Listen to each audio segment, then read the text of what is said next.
Wagogni ma Nyakach, ma bende jodong Nyakach deno ni Queens and Princesses of Nyakach gi dho ngere, owuok kar romo margi mar chopo nyasi mane obagnegi mar rwako dhialo kendo sidho Nyakach. Millicent Adhiambo miyo waler mathoth.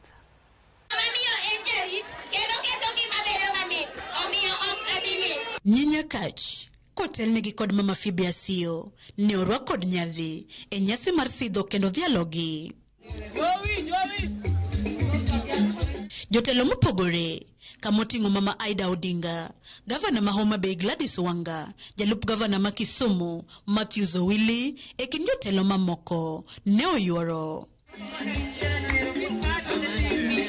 Jodong Nyakach kotelnegi kod ruodh ogai margi Ogongo Yano ne oyango gima omiyo ne gibago nyasi makamano kendo sidho Nyakach kochak kod mama Phoebe Asiyo kaka migokgi marandiga kaka ranyisi ne mine mondo timatek onyal. Nyasi ma jo Nyakach onyiedhore oko noyango kendo dhialo gi Nyakach nikech gin remb Nyakach gi nyithi Nyakach mana kaka yawuot Nyakach. Sith makamano ne odhi nyime ne Nyakach duto mane ochopo e nyasino. Aneno ka gino kelo wagogni kabisa. Nyakach kane loso e gipuoyo okang' mane jodongi okawo mar dhialo nyathi manyako gino magiyango ni pok ne gineno kendo jiwore giwegi mar chako riwruoge saga e konde duto magintie kaka yor ting'ore malo. Wadwa chako mentoring motegno ka watudore gi mama Aida Odinga gi programs mage. Nyakach dak udwoke ni uyie ni wachako gimoro kawuono.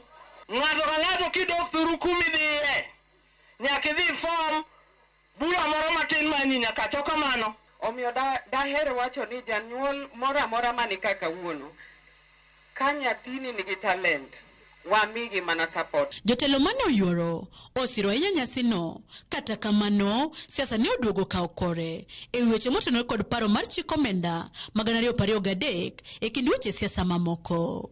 In our country, one NSSF, and they have used that money to develop local housing, and we have Nyayo Embakasi as an example. They have lab trust, they have lab fund, and they have county pension fund. We think that the creation of another fund is suspect, and maybe another avenue